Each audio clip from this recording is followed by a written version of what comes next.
is Janet with Try It Like It Create It, and I want to show you a fun technique that I have been experimenting with, and it's using plastic wrap and your iron or some heat. And so what I have in front of me here is a piece of printed out paper from my color copier, and I placed a piece of plastic wrap over the top, just the inexpensive kind from the Dollar Tree.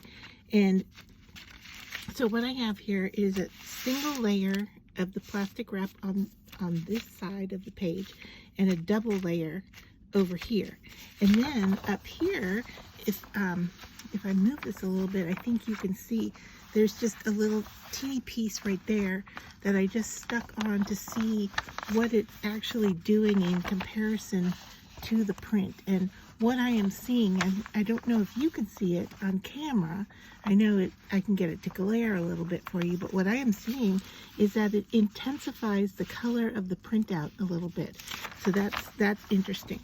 The other thing I found was that thinking that, you know, a double layer of the plastic wrap would be a better choice for a thicker protection.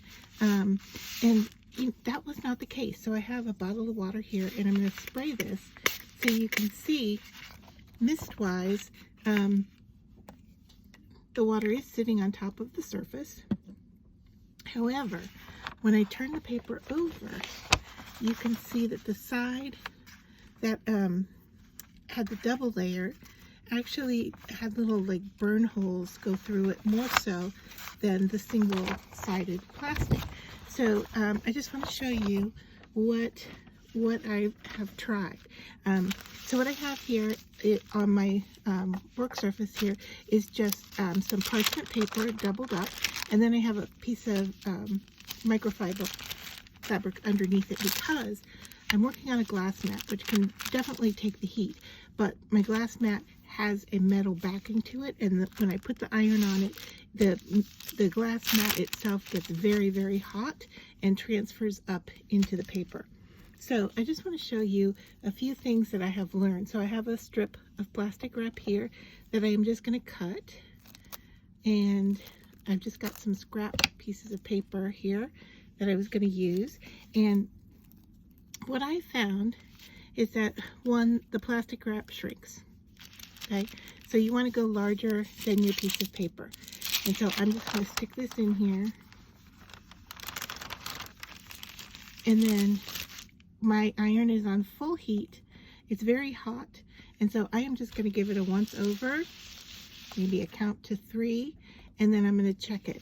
Now, the plastic will stick to the parchment paper. So you just want to peel that off. And then I'm going to see how it's doing here on my page. And it looks like it's doing pretty well, except in this top corner here. It didn't stick. So I just need to go back in again and just get that corner heated up. And that may be where I pulled it away.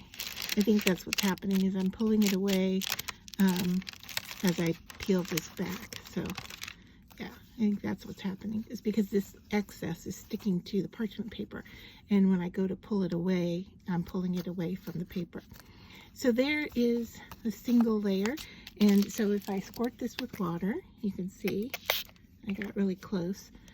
You can see it bubbling up on this side. So let me just dry that off a little bit, and then if I flip it over, you can see that there's very little water that has transferred through to the paper.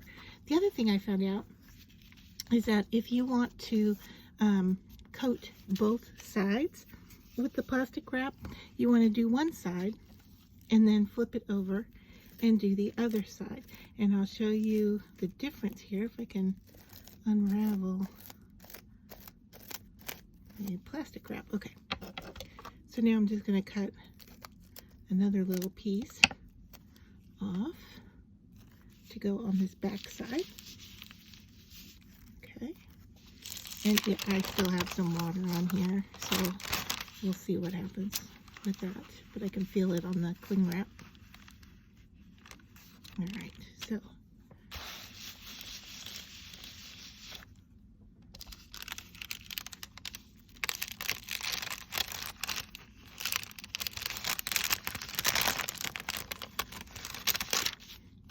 right, so I did get a few more kind of bubbly, melty pieces on this side.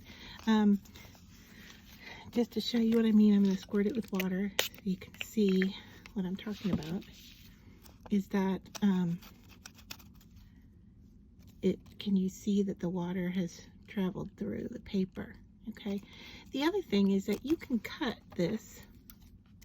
So like if I want to cut into the paper here, I'm good.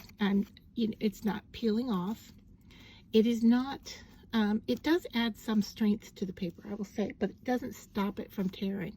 So even with the double-sided, you can tear it, but it's definitely giving it some strength to it because that was a little bit harder to tear. And then the other thing I wanted to show you is that if I sandwich it between two pieces, if I sandwich my paper, so I've got plastic wrap on the front and the back, and I'm going to heat it all at once. My last experiment melted more so on one side than the other, so I'm just going to give it a quick 1, 2, 3, and see if I can get this to come off. Okay, there we go. All right, so yeah, the back side, I can actually even feel it. The back side, can you see that it has a whole bunch of melted spots where the front side doesn't have quite as many? And so you want to do one side at a time. The other thing that you can do, I gotta get another piece of cleaning up here. You can do inclusions, and so I just have a piece here that was a little bit of a scrap that I was using for glittering, and so these pieces here are pretty darn loose.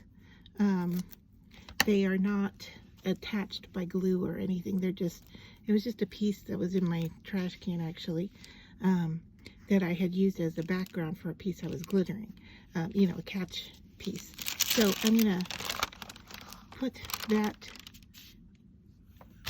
with the plastic on it and just give it a second there to melt. And so now I have those pieces of glitter under the plastic. And so I've, you know, got some inclusions there. It does fold. It does, you can crease it. Like I said, it gives it a little bit of strength, not a lot. But compared to like a regular piece of paper that would tear, like here at this end here, let me just, I'll show you, that tears so easy like that where it's not covered with plastic.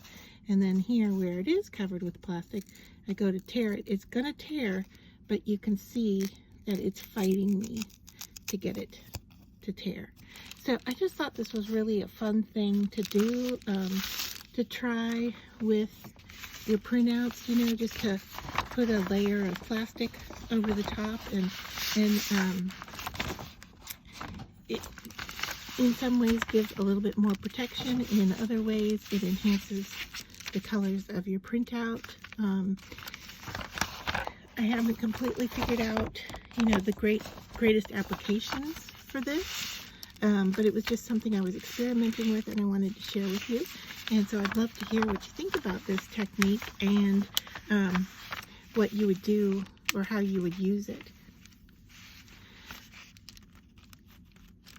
I wanted to show you that when you go to cover a printout, that you go quite large with your piece of plastic. So here's a piece that I have already covered and trimmed down. And so, I don't know, maybe you can see that there is some plastic on there.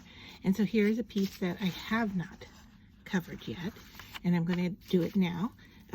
So you want a piece of plastic quite large, okay?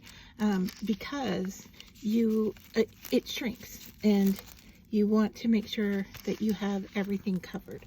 So I have excess everywhere here, and I am just going to lay it underneath the parchment paper and give it a once over.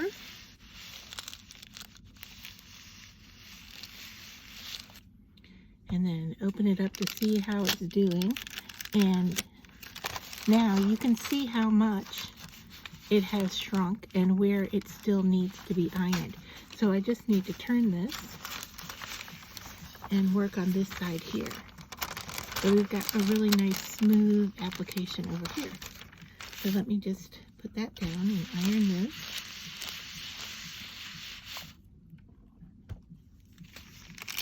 And take a peek.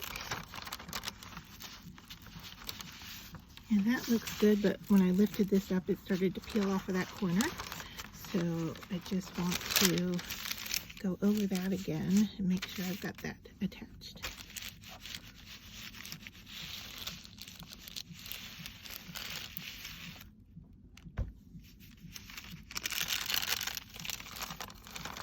All right, so there, that's done a nice coverage.